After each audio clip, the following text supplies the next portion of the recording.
So if you want to maybe take half and half one way and half the other, great. Thanks, Katie and Sally.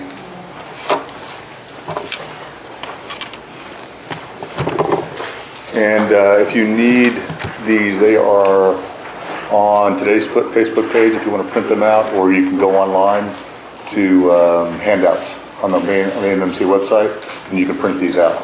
So you'll get exactly one, and if you forget to bring it, now you know where to go. In fact, all of our handouts are now online. If you haven't seen the way the website has turned out, please go check it out, because if you want to donate at all or become a member, you just go online now to contributions, and you can do that. And if you're ever watching on Facebook and you want to donate, you can click on the nonprofit button. That's on our page. So I made it nice and easy. And that's that. That's how we function as a community, though. And I just have to, before we get going, I have to say, Nick, you came back from Santa Claus school. Congratulations. He actually did. He went, where was this? Midland, Michigan. He went to Midland, Michigan to Santa school. This is Nick from our Tampa group. That's awesome, because when you walk by, I'm like, God, he's great Santa.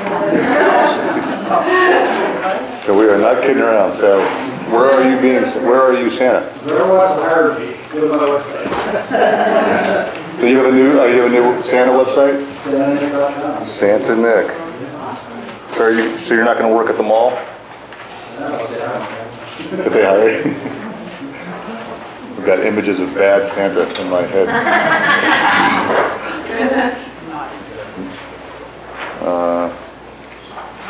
Let's see. Which I'm not denying is probably my favorite Christmas movie. You haven't? No. Oh, Bad Santa. Bad Santa. Oh. Not part two, only part one. Yeah. Let me have that one. Thank you. And is it time yet or no? What time do you guys have? 7? Okay. Are we on right now? We're on Zoom. You want to turn on Facebook? Okay. Thank you. Yeah? Let's see. I have to put this one on too. Is that too distracting? No. No, I'm good. It's beautiful. Thanks. It's something to focus on. If you want to. Yeah, it's pretty dark. Okay, you want to, up to you. Just not in my face place. That'll be good. Okay.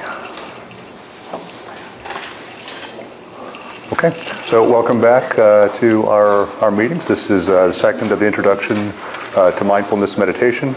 And again, if you'd like to follow us online, we have a Zoom channel. It's on our YouTube channel now. And we're showing this first series live on Facebook. And if you'd like to leave a donation, which is how we operate, we'd love to have your support. Okay?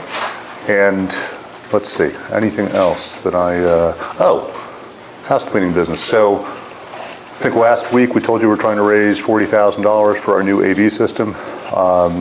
Since that time, we are, I think, $800 short of our goal. So thank you very much. Yeah.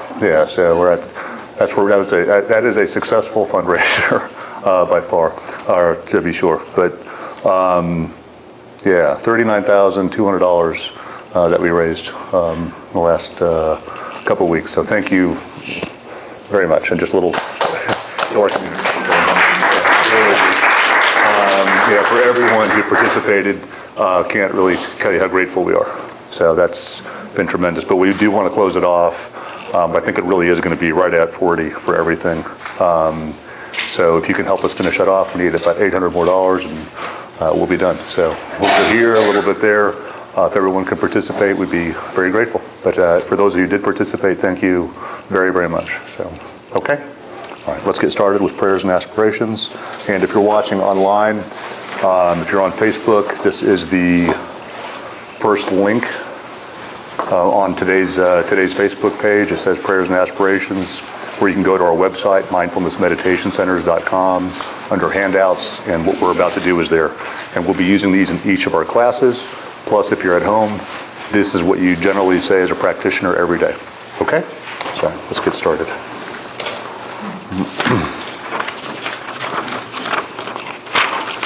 So on the back of page 2. First, the refuge prayer. Until I reach the state of enlightenment, I take refuge in the teachers, the teachings, and the community. By the power of all the goodness that I do, in giving and all the rest, may I awaken for the sake of every living being. Until I reach the state of enlightenment, I take refuge in the teachers, the teachings, and the community. By the power of all the goodness that I do, in giving and all the rest, may I awaken for the sake of every living being. Until I reach the state of enlightenment, I take refuge in the teachers, the teachings, and the community.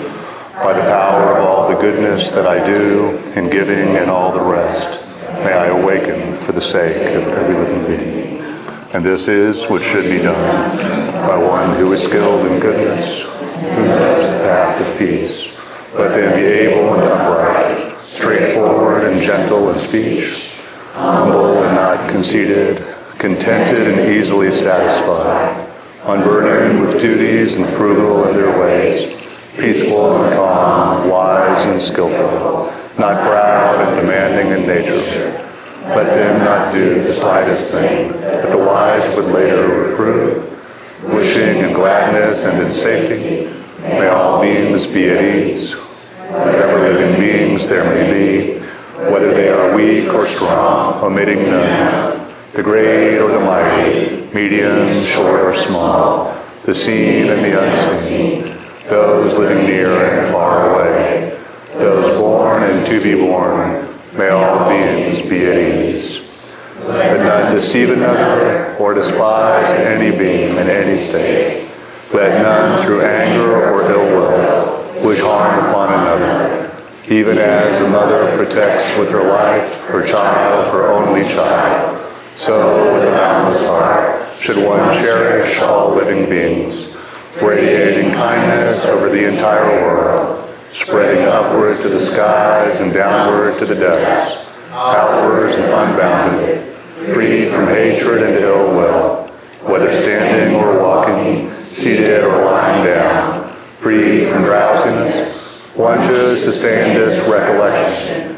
This is said to be the sublime abiding, by not holding to fixed views, the pure-hearted one, having clarity of vision, being freed from all sense desires, awakens from suffering and discovers everlasting peace. And the four immeasurables. And may all sentient beings have happiness and its causes. May all sentient beings be free of suffering and its causes. And may all sentient beings never be separated from sorrow as bliss. And may all sentient beings abide in equanimity, free from bias, attachment, and anger. Okay. And its causes. May all sentient beings be free of its causes. May all sentient beings never be separated from sorrowless bliss. And may all sentient beings abide in equanimity, free from bias, attachment, and anger. May all living beings have happiness and its causes. May all sentient beings have happiness, suffering, and its causes. May all sentient beings never be separated from sorrowless bliss. And may all sentient beings abide in equanimity, free from bias, attachment. And that's all for that. Yeah, yeah. There's just should be a space in between those two. My apologies. Okay, so that'll be that, and then we'll save the dedication for the conclusion, and let's get started. I think we'll do talk, and then we'll do the meditation. Actually, be one longer meditation and one very brief meditation as homework assignments. For those of you who are taking the course online, you can audit and no problem. Or if you want to take it as teacher training, then there are homework assignments that you want to do. And we have assigned everyone who's taking teacher training, you have a meditation instructor. It is not too late for that. So if you would like to do the teacher training and you would like to have a meditation instructor, I'll be happy to provide you with one. Okay? We have tons of teachers in our community who've been trained. All right? So let's get started. So last week we worked on mindfulness of breathing. So we're going to continue in that vein. We're going through what are called the 4 foundations of mindfulness in a very general way, and then we'll get very specific as the years roll on here. But tonight, mindfulness of body. Mindfulness of body. Last week was an introduction to mindfulness of breathing. Tonight, mindfulness of body. And then next week, mindfulness of emotions. So we'll just keep going in this vein. But mindfulness of body. Start off, maybe draw a little picture of your body, just a form. Just a form, hollow form. Arms, legs, head. You can do a stick figure if you want, if that's all you got. But please have pen and paper for our class time if you can. Take notes. And whoever has really good class notes, everything's very legible. Maybe we can use your class notes and put those online to help people who've missed the classes. So we'll put that up, make that a section. So if anybody, who takes, I think Joel and you take. Really try to do my handwriting. You're actually, it's pretty good. Okay. Notes, I take pretty good notes. Okay. Maybe I'll have you type them up and send them off to Hannah. That's probably a good idea. So we'll put the class notes online each week as well. How's that? Yeah, whatever we can do to help, we're really trying. Okay. So you have a picture of a body? Maybe not the best picture, but you have a picture? Okay. All right. I was taught by my teachers how to look at all of this, this 4 foundations of mindfulness, the foundations in terms of concentric circles. So maybe highlight that, concentric circles. And it's really, when we talk about concentric circles, it's about how you are in reality. How you are in reality, how you relate to reality. How you are in reality and how you relate to reality. And that's really what the 4 foundations are coming at, and picking up on last week's topic as we discuss mindfulness very differently than you typically hear it, but in a much more practical way, which is as freedom. How to gain freedom from suffering. And so we're going to continue in that vein, and that's what the concentric circles is about how to become free from suffering by understanding where you are in reality and your relationship to reality. So let's start there. So concentric circles, and then another little highlight piece, the 2 foundations, or the 2 pillars we'll call, the 2 pillars of mindfulness practice for tonight. The 2 pillars.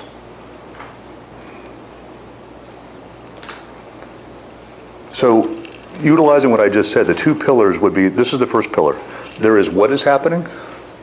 There is what is happening, and there is your relationship to what is happening. So when I talk about reality and your relationship to reality, what I mean to say is there is what is happening, and there is your relationship to what is happening. You got that? All right, now let's jump back to the concentric circles thing.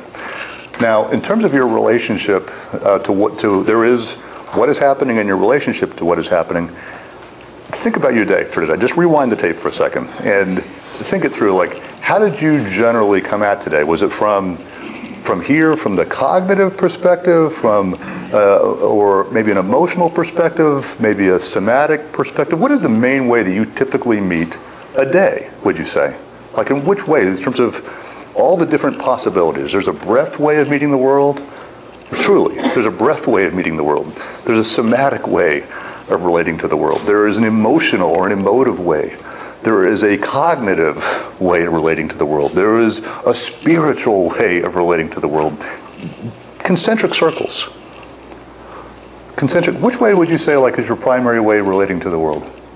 You think about it? Because most of you, if you understand the cognitive process, about 20 to 60,000 thoughts per day for each of you. So most of those thoughts are about which time context? Past and future. Very few of those thoughts are about which time context?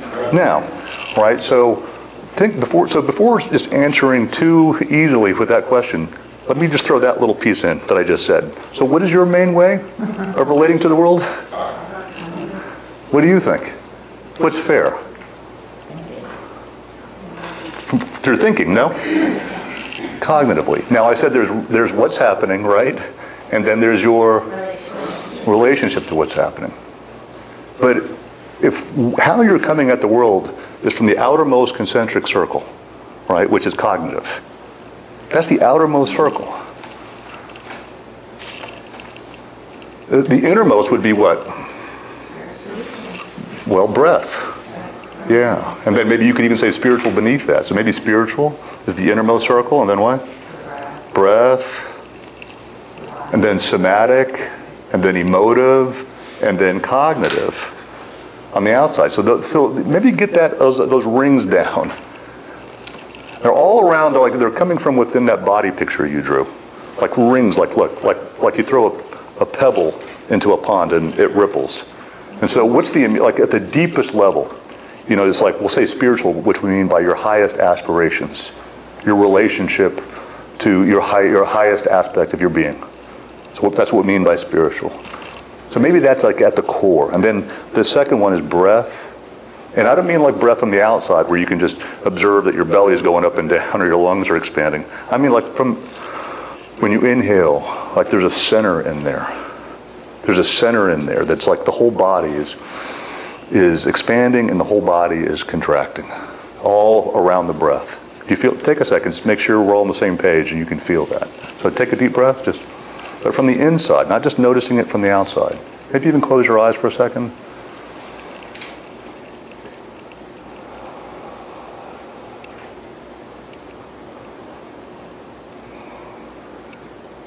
Now, how many of you came at the world today, that was your primary locus? That was the way there was what is happening and there is your relationship to what is happening, and that was your primary way today?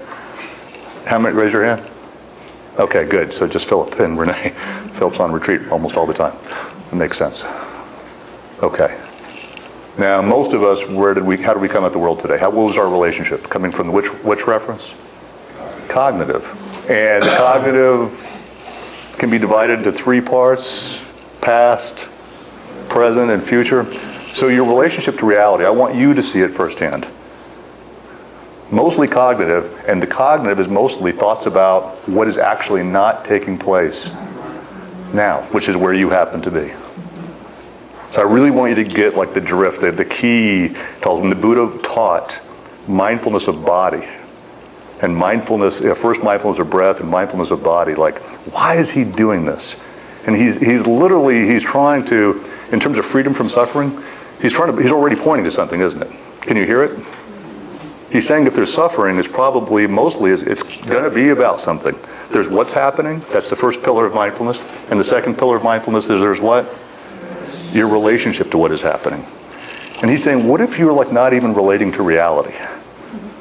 What if you're not even here? What if like most of your relationship to reality is in which concentric circle? Cognitive. And most of cognitive is where? Thinking about things that aren't even what? Happening. Aren't even happening. It's strange, So what would you say in terms of those divisions today? Thoughts about the past, thoughts about the future. If you were to divvy it up, out of 100%, what part of the cognitive process today was about past, present, and future? How would you go ahead and just write it down? I want you to see for yourself. We're not all the same, but you generally get the idea.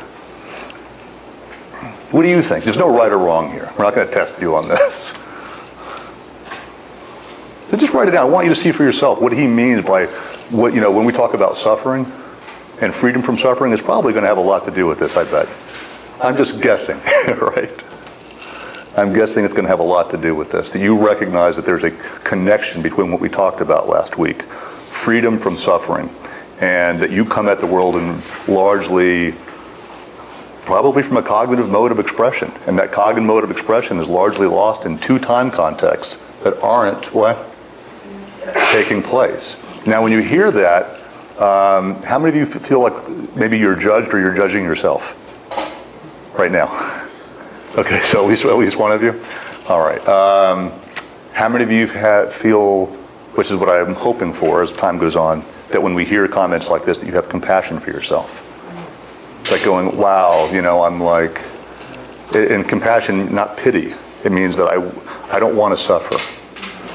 I don't want to suffer. And it's really,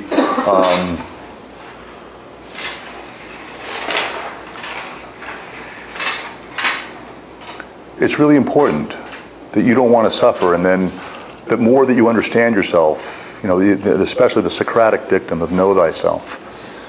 And in that you'll begin to know others. That when you begin to understand that if this is how I'm coming at reality, is it really a stretch that other people are coming at reality like this?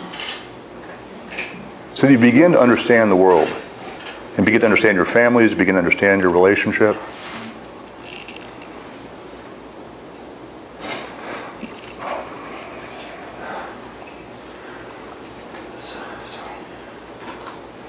You all settled? Good. We begin to have compassion for ourselves and to begin to have compassion for others. It's like you can start to see and start to feel the pain that how many people, like what if the whole world is running around like you are? That mostly from a cognitive mode. Just think, I want you to get the sense of like all pervasive suffering for a minute. And what if you're not so different than other people? What if most of the world is running around in the outermost concentric of the way of being with reality and the relationship to reality? What if it's not just you? What if it's in your relationships with your intimate relationships, with your family, with politics? What if it were the case that everyone, or not everyone, but almost everyone, is running around the world operating from the outermost concentric circle, and no one's actually, very few people are actually aware. Very few people are actually present, and you just hold that for a second. Hold the weight of that in terms of what that means in terms of suffering and freedom from suffering. But where we would look if we wanted to stop suffering for ourselves, and that it would also hold true that other people, if they wanted to stop suffering, where would they find freedom? And you begin to hold all of this in attention and to feel the weight of the issue. That this isn't like some talk about mindfulness of body without context. I want you to get what the Buddha was after. It's mindfulness of body within the context of freedom from suffering. And the first thing that he's having you do is go sit down. Look at what's happening. All of these thoughts that you're having, the outermost way of relating to reality, have almost nothing to do with what? Reality. Do you feel the weight of that? And then now when you say that you're meeting someone, you get that? What if it's two people who are both relating to reality like this? Like, you know, John and Liz, you're married, right? And what if you're both like you're both in this mode like this together? And like the reality is that John is right there and Liz is right there. But what if you're mostly looking, you know, when you're communicating with each other, what if it's mostly about thoughts about that, or thoughts about that, or if you're not communicating, you're actually in each other's presence. You're right there next to each other, but you're not there. And one of you's thinking about the past, one of you's thinking about the future. Everyone know the feeling, of course you do, it's a rhetorical question, of being in a relationship and you don't feel like the other person's actually there? Yes. Like you're missing each other. This is what's going on. You're operating from different concentric circles, and in the cognitive sense, operating on literally different time contexts. So I want you to help you understand like where problems stem from in relationships, in intimate relationships with family, even your relationship to yourself. Now that's when they were communicating, but what if they're not communicating? What if they're just outwardly silent, but the mind is still what? So there's this what is happening, and then there's your relationship to what is happening. What if there's like really almost no relationship at all to what's happening? Well, is it possible like a good portion of the world is running around like this? Yes. And so instead of having commentary or judgment about that, what we're up here doing tonight as a community is trying to have compassion and going, wow, this is really an immense amount of suffering. And what can I do about it is the question. And at least you can start with what? You. You can start with you. And if you start to get the gravity of the situation. I think that you'll be more inclined to not start your day with which layer? The outermost layer of the concentric circles. Because once you start your day like that, I mean, how are you ever going to come back and find ground? And by finding ground, I mean actually being present for reality and actually having a relationship with reality versus having a relationship with total fantasy of the past and total fantasy of the future. And then and to really start to soften up when it comes to other people, because by your own direct experience, you can then extrapolate that I bet other people are doing the same thing that I am. And that's not a call for judgment. That's a call for what? Compassion and softening and being lovely and like this and really understanding. And that unfortunately for you, you're in these classes now. You're in this community. So the impetus is where? Guess who gets to hold the weight of responsibility now? Because you're here. No one else is maybe working on this, but you are. So whether they meet you with compassion or they meet you with mindfulness or meet you with awareness, it's not relevant. It's not relevant because you're the one doing this. You're the one taking charge. You're the one who's motivated enough to try this. And so the impetus, unfortunately, is on you, regardless of what the rest of the world is doing. So what I'm saying is, please don't ever utter these words. I wish the rest of the world was as mindful as I am, or as aware as I am, because they haven't taken this challenge. You have. They haven't taken this on. You have. So no judging other people for not being as what? Mindful as you. It doesn't make any sense. The whole point of this is to develop compassion. Otherwise, it's like a dry practice, a philosophical practice. But it is completely immersed in what we did tonight, those four immeasurables, and loving kindness and compassion, otherworldly joy, and equanimity. And that's what gives us freedom from suffering. So let's get into it a little bit more. In case you're confused, I want to give some very pointed examples and then use some examples from your own life about this. But if you've ever, I don't know if you're into sports or not. Maybe you were into sports at some point in your life. And you go into a sports bar, and it's some sport that maybe you're not particularly interested in. Can you imagine that, everybody? Yes. Some game, at least, that you're not particularly interested in. Everybody got that? Everyone? Yes. Okay, all right. But you walk in, and all the TVs are on, and what are the commentators doing? They're like, what are they saying? Like, what do they say? Like, he could go all the way, or how does it go? Right, in football, or it's like a home run, I don't know what they say, right? But everyone in the restaurant is, what are they doing?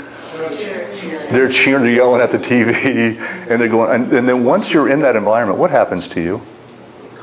You get caught up in it. And it's something that you would not have been normally interested in, but and they're looking at each other, and everyone's like high-fiving each other and making comments. You know what I'm talking about? Yeah. Everyone were on the same page? Okay. So there is what is happening, and then there's commentary on what is happening, is my point. Now, you know I'm not going to be talking about sports here, right? What am I talking about? There's what is happening, and then there's what? The commentary. Now, let's imagine that you walk into that same place, and none of the people are there, and all the stations are on mute. All right? The same location. Everything's on mute now, but the screens are still on. What's your interest level? What happens to your interest level? That make sense? Okay, so your interest level drops. Now, let's use this metaphor. Let's go to the next step with it. Look around the room for a second. Focus on somebody. All right, just focus on one person, or focus on an object in the room if you're at home. All right. There is what is happening. It's right in front of you. And this is what's going on all the time. And then there's commentary on what is happening. And they're two very, very different things. So commentary is all of your what? All your thoughts, all your judgments, your feelings.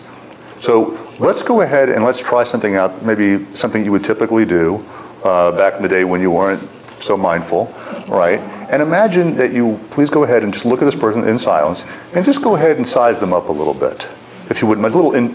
Just internal commentary, please. Or about, it doesn't have to be a person. If you don't want to do a person, you can just use an object in the room. And just look at the name, like man, woman, or table, whatever. Just give it like this general name. Do you have it? Okay, now go ahead and give the commentary, your internal chit-chat. Judgments, pretty, old, young, race, whatever you want to come up with. So go ahead and let the commentary roll for just a minute, please.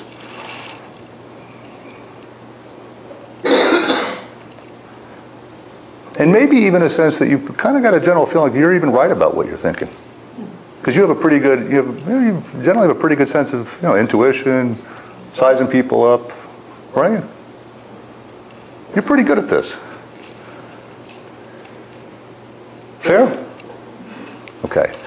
Now, just stop for a second. Inhale, exhale. Let's get out of the outermost concentric circle theory. All right, using the concentric circle. Now, let's go to the next one, just emotion that you feel about what's happening. So take a look at the person again.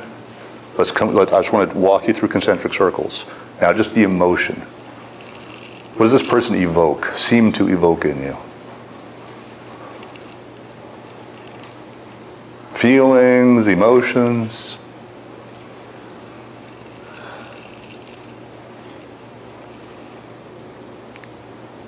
Believe it or not, I'm trying to help you to gain freedom from suffering right now. Okay, now the emotions, the sensations, the feelings that you have about this person. Get a sense that at least I can trust that. My emotions are something I can what? That's not commentary. That's a direct feed I have. There's what's happening and then there's what? Two pillars of mindfulness. There's what is happening and then there's your what? So we went through the outermost concentric circle, which was all your what? Thoughts and commentary. And now we just drop down to what? The emotive level, right? Just the emotive level, right? Now, how many of you think that because you have emotions like that is now like, and you get a sense like, yeah, I'm right about that because that's emotive, right? Emotions are different than thoughts. Thoughts can't really, the thoughts may be judgy, but emotions are what? Yeah, okay. You got it? There's what is happening and there's your emotional relationship to what is happening. And those are, I want you to get it, those are two separate things. Those are two, there's what is happening, and then there's your relationship to what is happening. Have you been confusing the outermost and then the next layer of concentric circles for reality today? Would you say? Just today, not your whole life. And maybe not the whole day, because you're smarter than that. Right? But maybe just for a couple hours today. Which concentric circles did you spend most of your day? The outer two. The outer two. And did you have a sense that you were what? Right. That you were right, that you were accurate. Not that you were being judgy, but like other people have judgment. Other people have opinions. You have what? Certainty, fact, insight. Right? Jenny, what do you think? I honestly get stumped when you say this because I'm jumping ahead to if it's empty, then what is that? We're not. We have never even. I've never heard that term. This is the second what did you say? Did you say empty? I don't know what emptiness means. This is an introduction to mindfulness class. I'm breathing with my breath, so what do I think? I think I'm learning and confused. What are you learning and confused about? Because we have concentric circles about it. There's two pillars of mindfulness. There's what is happening. And there is your relationship to what is happening. And my point is that what is happening right now is that there simply is a person in front of you that you're looking at. That's it. Just a person, just a human being. You got that? And then there's commentary, just like you were in a what? Like in a sports bar. All right? I'm using that metaphor. Right? Now my question is, what happens if you hit the mute button in the sports bar? Right? In other words, this is your sports bar. What if you hit the mute button? There's all of a sudden you take away the thoughts and the emotional, and then still the screen is on, isn't it? The screen is still on in the bar. In this case, what's the screen? The person right in front of you. It's still there, but would take away your thoughts and emotions. Is the person still there? Catching my drift? The person's still there, right? Lose interest. I don't know. Let's see. I'm sorry. I want to get freedom from suffering here. I'm not interested in your suffering. I'm interested in freedom from suffering. But first, we have to understand how it is you're suffering. So, are you suffering for reality? You thought reality was what you thought and how you emoted, and we're now all of a sudden we're compartmentalizing things, going, wait a second. Just because you have thoughts and emotions, that absolutely says nothing about what? The reality, which is there's just a what? A person right there. Not too difficult, no? Not confusing. What do you think? Doesn't the person only exist because they have thoughts about them? I think that's what we're working on. So go ahead and inhale and exhale and see if there's still a person in front of you. Is there something still in front of you? If you drop your thoughts? Is there something still there? Hopefully all of you can detect that there is this thing called a human being in front of you. Hopefully you can detect that. And hopefully you can tell that there's a difference. We have a primary label called a human being. This is a primary label called a what? A chair. And then there are thoughts about the chair. So conventionally speaking, we call this what? Jenny, this is not confusing. And conventionally speaking, what are all these people called? People. Okay. And then there are what? Thoughts about people. The conventional labels. Make sense? Pretty easy. For example, you could look at me and say, that's a guy. Conventionally speaking, we know his name. What's my name? And then you might have all kinds of what? Thoughts and emotions. And I'm over here saying conventionally, my name is Michael. The rest belongs to who? And it is nothing to do with reality. It's about thoughts you have about me that you've learned from which time context. They're not happening when? Now. Is it suffering to go around believing that all of your thoughts about the past are what are happening now? And you just go and placing that on every person, or placing that on this person called yourself. Is that suffering? Because it's not. Why is it suffering? Because it's not what? It's not reality. We're just dealing with a very simple convention. It's just so incredibly easy. But the consequences for your life are what? Huge. It says that you just have like what? Lots of thoughts and lots of emotions that have nothing to do with what's actually taking place a great deal of the time. I want you to feel the weight of suffering. The weight of suffering about this. There are two things in any given moment. In any moment of your life, there is what? What is happening, and there is your... And right now, we're just being super simple, that whatever is in front of you conventionally as a conventional label or a conventional name, that's it. No big deal. A person, a chair. We say, hey, that's what that is. We're not going any further into that right now, Jenny. We're just saying, hey, this is a conventional name for this. You do it all the time. This is how you operate in the world. Otherwise, how would you get to the store? How would you ever find your keys? You would know what keys are. And then there are ideas about keys. Shiny, sharp, right? Those are different things. Those are thoughts about it. Okay. So, now go back to the person again. Go back to the person. You got this. Right next to you. Same one. You had thoughts about them, remember? There's what's happening, which is there's a person next to you. And then there's thoughts about them. Go ahead and inhale and exhale. Let the thoughts go. All the thoughts, except for the original conventional idea, which is that's a person in front of you. Just a human being. We good? Okay, and then you had emotions. Remember those about that person? They seem to have brought up certain feelings, certain emotions. That was the next concentric circle. Now go ahead and inhale and exhale and let that go. And does the person still appear? Okay. So the person's still there. It's not your thought, without the thoughts, without the emotions. The reality in this moment is the person is what? Still right there. Now go ahead and I want to really go a little bit, I want to have some fun with you now. Because you guys a lot of you go around doing this. You have a sense that you have like energy detection. Okay? Vibes about people.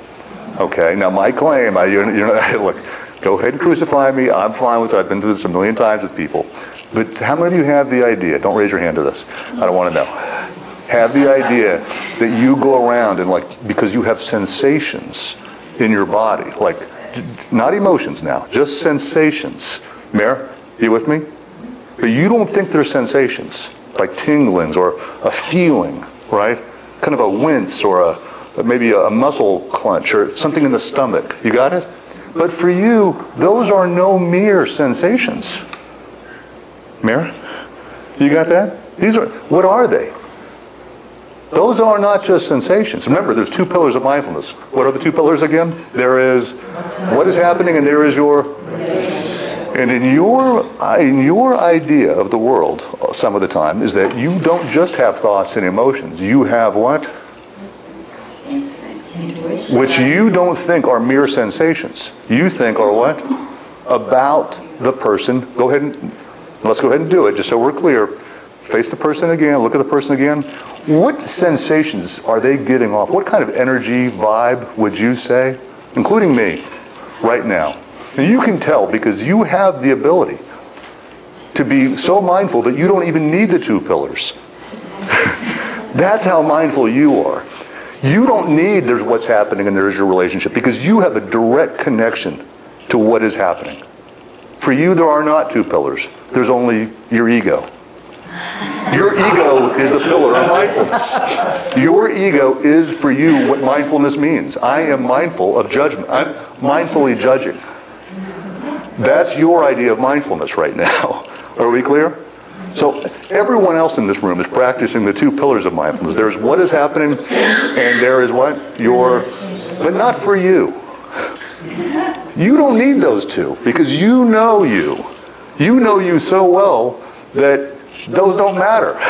Because you have a what? We're on the 3rd level deep now into the concentric circles, which are what? Mere sensations. But for you, those aren't sensations. What are they? Vibes. Which is a pretty good read on your part. Right? So you guys have that? And most people do. Most people have some sense of yeah, this is how I move around in the world. This is what I trust. Right? And I'm definitely not what? This thing is, and by the way, I'm not going to stop doing this, Michael, because I've taken this mindfulness class because this has gotten me out of a lot of trouble. And it's kept me away from a lot of bad people who had bad vibes. And I stayed away from them because they had bad vibes. Now, tell me about all the people that you had good vibes about that you got close to that didn't work out so well. And that's the interesting part about you and your idea of egoistic mindfulness, which, by the way, isn't really mindfulness at all. It's just having a big what? Ego. So let's just take the way mindfulness. You're not spiritual. You're not aware. You're just egotistical. Let's just call it what it is. You think that you have what? Special powers. Come on, admit it. You think you have special powers. So you don't need awareness. You don't need breath. You don't need concentric circles. You know what? You're what? John? You're right about what? Every sensation. Every vibration. Now, are we starting? Look, I know I'm pointing. I know I'm getting underneath your skin. That's my job. Okay? I understand that. I'm here to confront some belief systems tonight. I'm here to help you to stop suffering. Right? I'm not here to cajole you and say, hey, I like everything he's saying. I'm just asking you, are you right? Look at the person next to you again. What kind of sensations, what kind of read are you getting, please? Come on, pick up on it. Come on, have some fun with me. Pick up on it. Get the sense that you've got some sensations about this person. They have it like the vibe. They're in your tribe. All your little memes are coming out. Right? You got it? You got it. And you have a sense that you're what? Right. This is like how, Nancy, you do this kind of stuff? Sure. Okay. Now the question is not that you don't do it or don't. Do you do it or don't do it? The question is there? Can you separate it out? There's what's happening, and there's your what? Relationship to what's happening. Are you able to separate that out in awareness? Yes or no? Even despite the cost to what? Your ego. Can you do it? Yes. And is there a difference or not? Is there a difference between the way you feel about someone and the way that they actually are in front of you? Come on, look at them, look at them. Otherwise, like, you're going to go through life like this, right? And just like keeping some people over here, some people I don't know yet, and some people yes, because of what? If I hear, like, in counseling sessions, one more person say to me who's single, oh my God. And they're like, they come in, they've been like a little missed depression, right? And all of a sudden they walk in and they're like, oh my God, like all rosy. And I'm like, oh my God, here we go. I've been through this a million times. And you all know it as a teenager, but it's not just teenagers who do it. It's incredible. I'm like, well, you seem to be on cloud nine. And she's like this. You're never going to believe it. I'm like, oh, let me guess one. Is it you met a guy? And, oh my God, I couldn't even wait to tell you. I know I haven't seen you since last week. I'm like, so since the major depression episode from last week to now, right, in all of this incredible sanity of yours, because you are sane, right, what actually transpired? How many dates have you been on with this guy? One? How long was that date? Oh, it wasn't really a date. We just met. He was at the same Starbucks as I was. I'm like, and how long did you communicate in that 20 minutes? 20 minutes? Wow. That's extensive. And so all week long you have been what? And I said, what was the underlying basis? And she's like, he turned, he looked at me in the eye, and I saw his eyes, and it was like game on. And she's like, it was this immediate, look, what's the words we use right now? Look at the person next to you. And I want you to get a sense of this. Go ahead, just make it up for me. Look back at the person next to you and look at them. But try to get that sense that you've had before, that you have a connection now with this person. That you like, go ahead and open your heart and you're ready. You've been depressed and single and alone. And now you are mindfully ready to enter into a relationship. Are we there? You are there. And I mean, and certainly you can trust this person with your finances.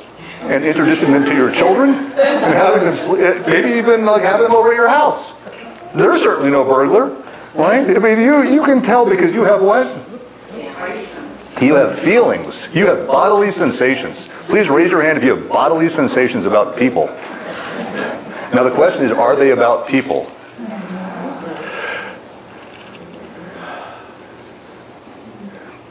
Or did you have Jungian synchronicity, maybe a past life experience, and you just happened to have met right there in the same socio-economic coffee shop called Starbucks?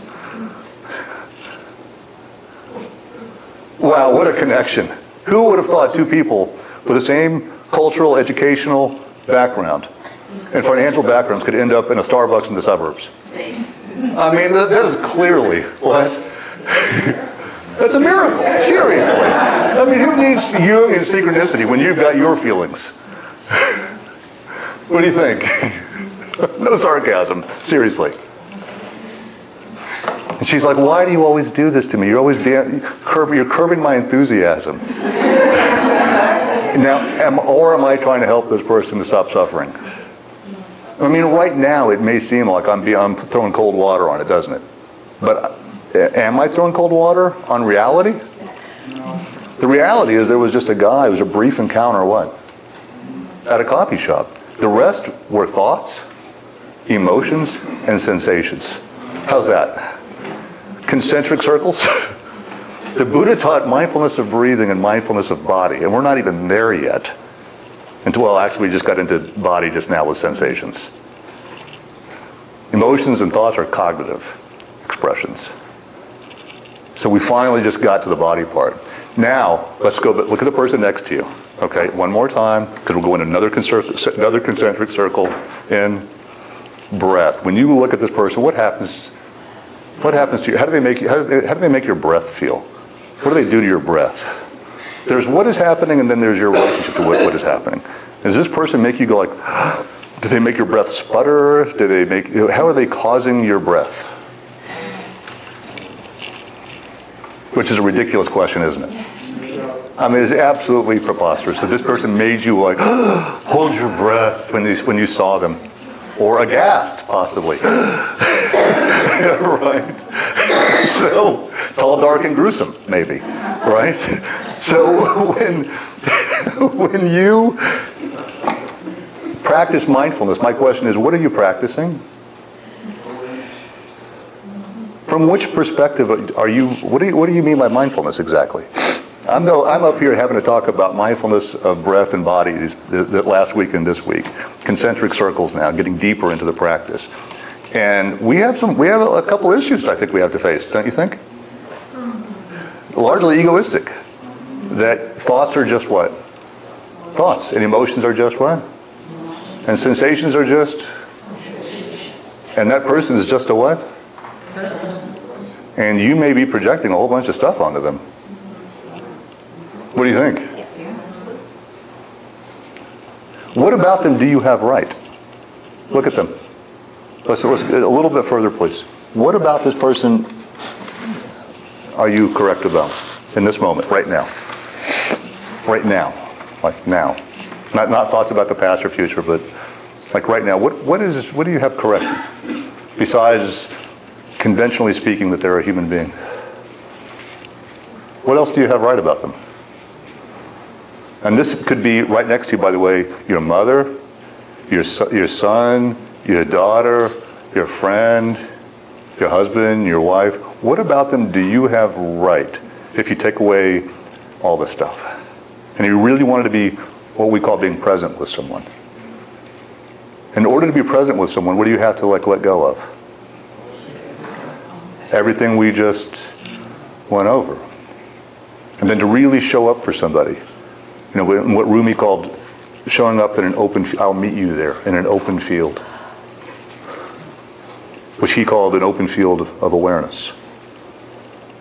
Which he then goes on to describe as love. So let's see if you can do that with this person next to you, like just to show up for this person. Now this is the deeper layer, beneath the breath.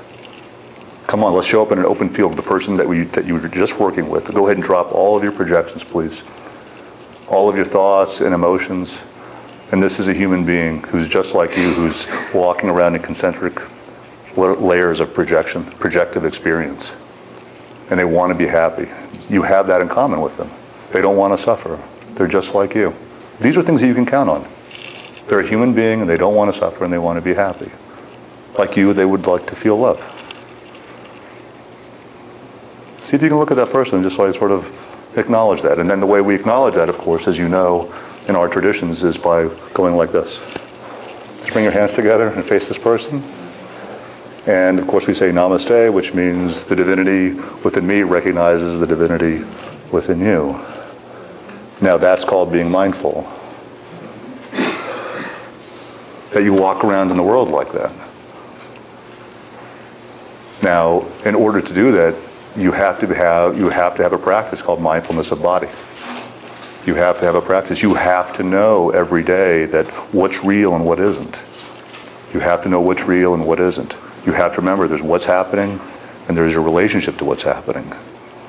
And what's happening is at the most primary, conventional, fundamental level is just, as Jenny said, it's just a label, just some words, right? And that we all use in convention, like that's a human being. And can we just leave it there? Just leave it like this. First thought, best thought. Vitaka and vichara. First thought is the conventional name, like, hey, that's a person. First thought, best thought. Like everything else was just what? Now, John, at the airline, which airline you work for? Delta. Customer service sometimes? Sometimes, right? All the time. All right. There's what's happening, and there's your relationship to what's happening. You sometimes use these tools? Could you imagine not using these tools? Like when a customer comes up and they're not having a good day, what happens? How would you describe it? All the time it happens. I just let them vent.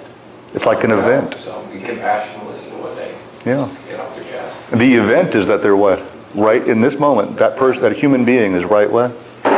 Right there. And you are able to extrapolate that which concentric circles are they operating in. This is you want to know these concentric circles, I'm telling you. Like it's going to save you. You want to know, like, that you begin to extrapolate. This person is not coming at me from what? In customer service at Delta. They're not coming at me like what? How many of them walk up and you're like, Not yet. so from the deepest layer of concentric circles, as practitioners in our community, this is how we want to approach each other. That'd be nice. And this is, of course, now you know that I'm going to be having you direct this way, not me, toward yourself. Like that you look at yourself and you're not all the thoughts and all the emotions and all the sensations. You know that this was going to come down to this, right?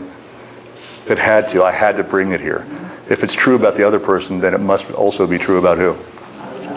That you are not to sit, you are supposed to compartmentalize, hey, these are thoughts about myself. These are emotions about myself. And there are sensations. There's what is happening, which is there's just what? Look, everybody. There's just a what? Look down at yourself, please.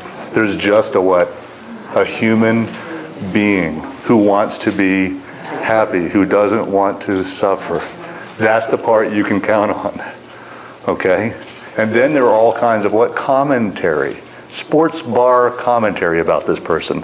Coming from, guess who? Yourself. You're the commentator. It's like if you were on TV in a sports bar, and you were not only the player, but you were also the what? The commentator. That's how you behave with yourself. Can you imagine walking into a sports bar? And who's on TV? You. And who's the commentator? You. Now, would you mind hitting the mute button in that bar, please? Now we got to where I wanted to be tonight. So we're on the same page now? What would you be like if you just turned off the commentary and the emotion about yourself and the sensations, and every sensation is some kind of a what? A story, right? You guys know you have sensations. How many of you have stories? Eleanor, you know what I'm talking about? They're not just sensations, they're what? Full-blown commentary. A sensation is what's happening, right? It's just a sensation. What kind of commentary today? Lynn, come on. Had some commentary? Oh my God. The bones are shrinking. And What does that mean? oh my God, I can just feel in here. You can feel in here? It's all congested. It's all in congested. here. What does that mean? Oh, it means well, you know what it means. What stage 3 probably. Stage 3 or stage 4? Pancreas, no? 5, right? Better not, why even bother going to the doctor to get it checked out when we already know it's stage 5? Exactly. I wouldn't waste that time. Of course. So, all right. Now, have a little fun with this, but actually it does go down like this. Do you guys have, there's what is happening, which is a mere sensation, and then do you have commentary about sensations? So Jenny, now you know what I'm talking about, right? Now that's the same thing that you do with other people. There's just sensations, and then you attribute meaning to those sensations. Does that make sense? That's the same thing. Whether you do it with yourself or you do it with others. Does that make sense? We all on the same page or questions? We're good. All right. You guys got this? This is not rocket science. It's concentric circles. Mindfulness of breath was last week. Mindfulness of body. And what's the deepest layer? We'll just call awareness of, I am just a sentient being. There's just a human being that's here. And there's just a human being that's sitting next to you right now. There's just a human being. Or it's just a car. Or it's just a house. Everything else is what? Commentary. Judgment. And then there's emotions. And those emotions, by the way, are largely about what? The thoughts that you just had. By and large. And then there's the sensations. It's like, Eric, it's nice. Yeah. It's almost like, are we just like, we're actually making life very simple right now. Okay, I want you to hear the simplicity. Radical, two terms I want to give you. Radical simplicity and radical acceptance right now. Because that's what we're talking about. Radical simplicity and radical acceptance. Which you, by the way, knowing you could use a big dose of. Jack, what do you think? Seriously. You could use a big dose of simplicity, everybody? Yes. And like how do I think about things? How do I straighten things out? How do I just accept myself as I am? And by the way, I am is a complete grammatical sentence here. You don't need to be I am what? Anything. I am, look right here, I'm okay as I am. A human being who wants to be happy. I'm like, that's enough. I am. I am. Radical acceptance in 2 words. Just, I am. You don't need to add in anything else. Compartmentalize it out, please. Thoughts are the outermost concentric circle. And thoughts about yourself are largely about thoughts of yourself in the what? Past and future. Emotions. Really? The cascading emotions, which ones can, people ask, which ones can I trust? I'm like, how about what? None. Radical what? Simplicity, please. Trust emotions. I mean, really? That's like, where are you going to go from there? Trusting in sensations? And I'm over here saying, trust in what? Basic awareness. Just a fundamental awareness that I'm a human being who wants to be happy, doesn't want to suffer. And just keep it right there. Just keep it right there and know that everyone else is just like you. Know that everyone else is just like you. And they're doing everything they can. I mean, therapy and counseling and medications, they all just want to be happy. They'll do anything. They'll do extreme sports. They'll do all kinds of stuff. They'll do anything, but except the one thing that we're doing tonight, which costs how much? And where do you have to travel? How many passports do you need? How many tax havens do you need in foreign countries? Right? What party, Republican or Democrat, what was necessary here? Democrat. This is so radical what? Simplicity. It's just like, come on, let's just cut through everything. Let's cut through the outer projections. Okay? We good? All right. So you got this diagram now, you have your body and then the concentric circles, and there's reality. And then there's your relationship to reality. Otherwise stated, there is what is happening and there is your relationship to what is happening. And most of your relationship to what is happening is actually not even what's happening. How's that? See what we mean by simplicity now?